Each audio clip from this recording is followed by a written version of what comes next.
every symptom is just menopause or just aging. I'm noticing that a lot of women blame everything on menopause while other women they dismiss everything as it's just aging. Well, I can see how both of these points of view can keep women from getting the right support that they really need. Because let's be honest, once you hit midlife, every new symptom starts looking suspicious. You don't sleep well, menopause. Your joints are stiff, menopause. Your belly changed, menopause. You forget why you walked into a room, menopause.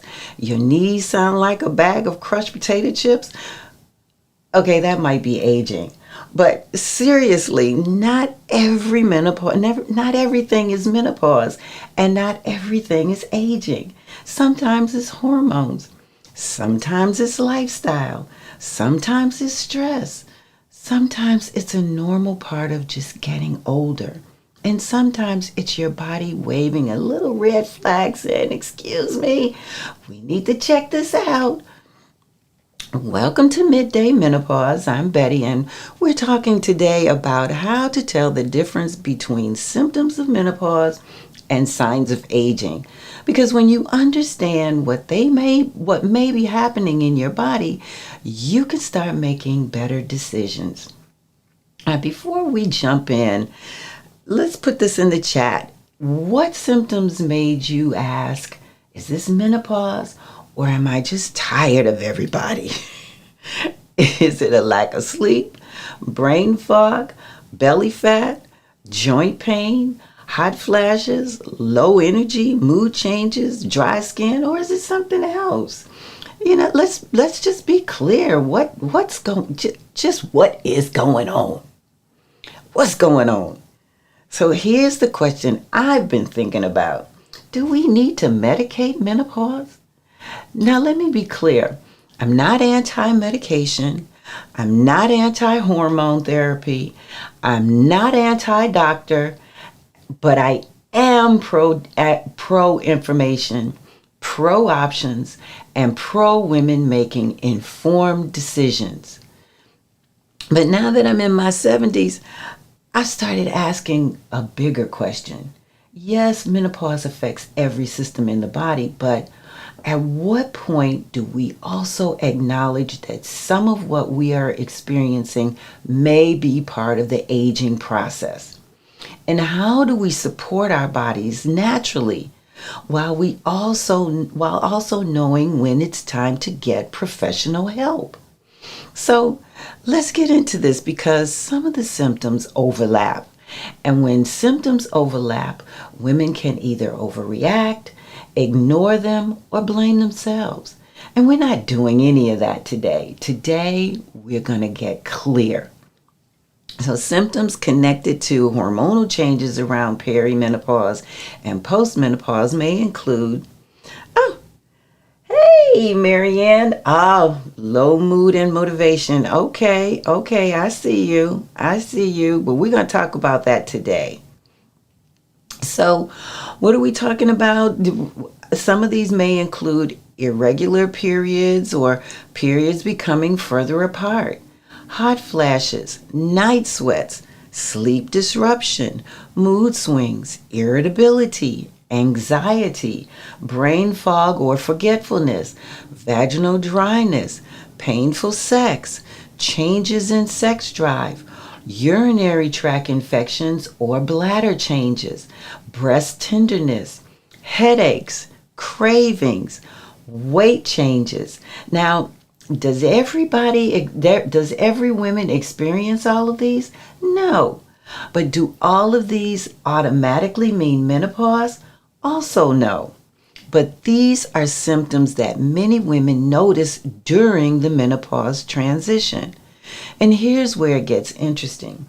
Some of those same symptoms can also show up as we age. So if you're trying to figure out what's going on with your body, you may have to look at the whole picture, not just one symptom. As we age, we may also notice changes like loss of muscle mass, less strength, joint stiffness, changes in balance, changes in sleep, drier skin, thinner hair, more fatigue, memory lapses, weight changes, changes in libido, more aches and pains, slower recovery after exercise or stress. Now, some of these things are influenced by lower estrogen, and some are influenced by inactivity, stress, hormone, nutrition, sleep, health conditions, medications, and the natural process of aging. That's why we don't throw everything in one bucket and say, oh, it's just menopause. And we also don't want to just dismiss everything and say, oh, I'm just getting old. Both can cause you to miss the bigger picture. So, how do you begin to tell the difference? You don't ask, you track it, which is what I've been talking about. You track it because memory is cute, but you can't deny the documents. You need the receipts. You need the receipts. Here are some questions to ask yourself. When did this symptom start?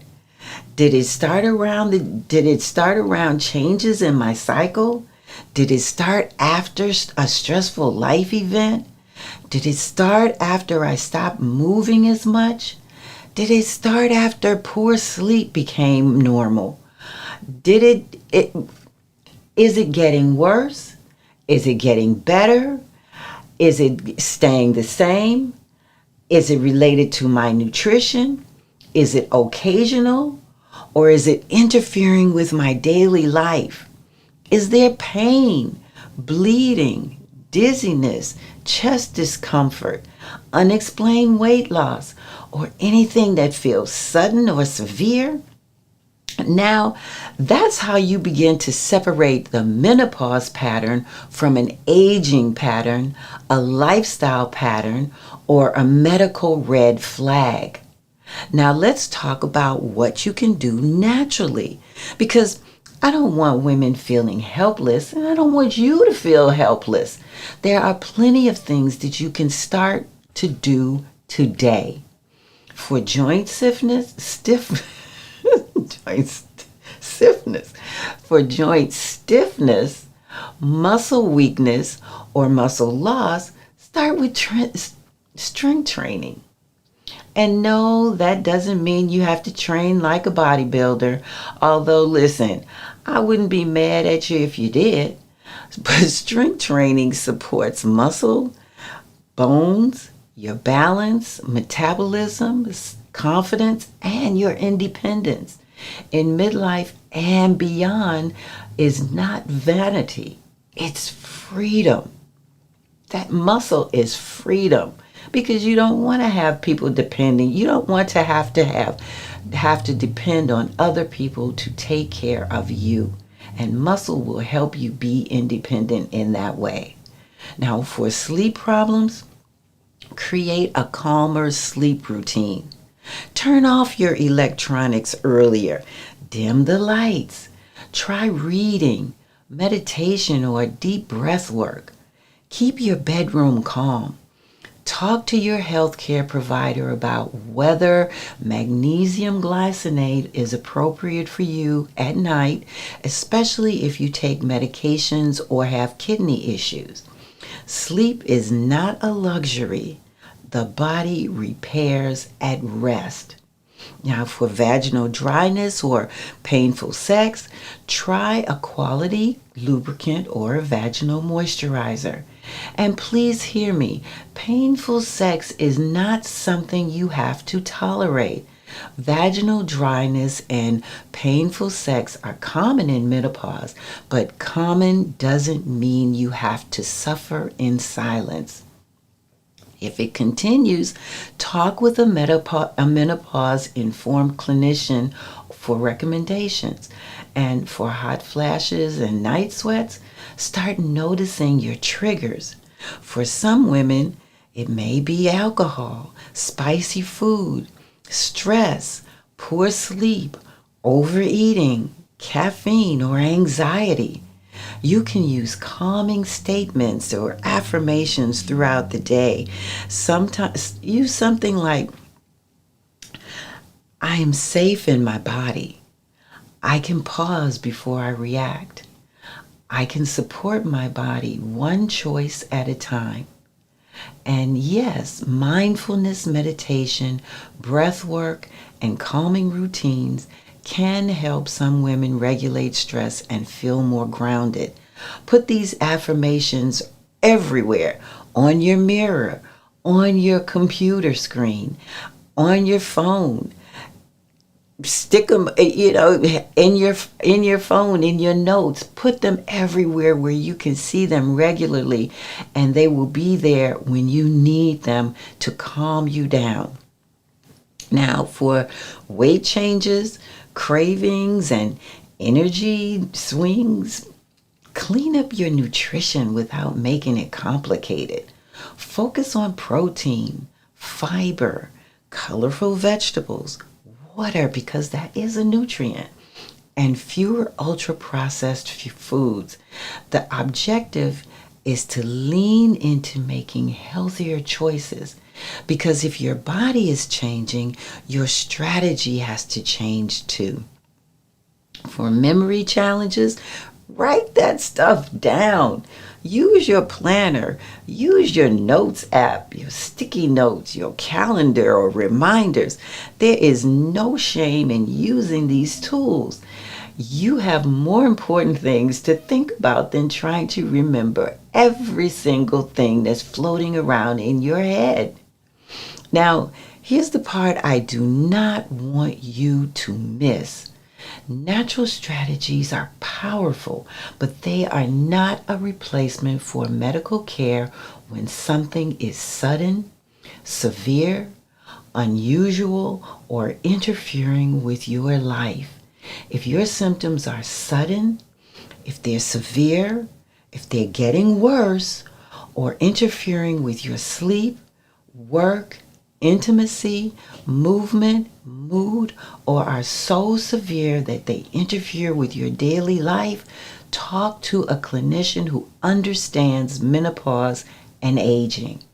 That is especially important if you're dealing with heavy bleeding, bleeding after menopause, bleeding after sex, major mood changes, pain during sex, infrequent UTIs, severe insomnia, unexplained weight loss, new or severe headaches, chest pain, shortness of breath, or anything that just feels off. And when you go, bring your receipts. You have your documentation. Bring your system notes, your symptom notes. Bring your sleep patterns. Bring your cycle history if you have one. Bring your questions. Documentation helps your provider make a more informed decision about your care.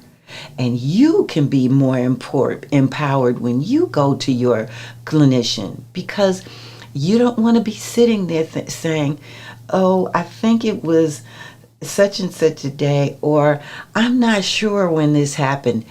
Be specific. So don't blame everything on menopause, and don't dismiss everything as aging.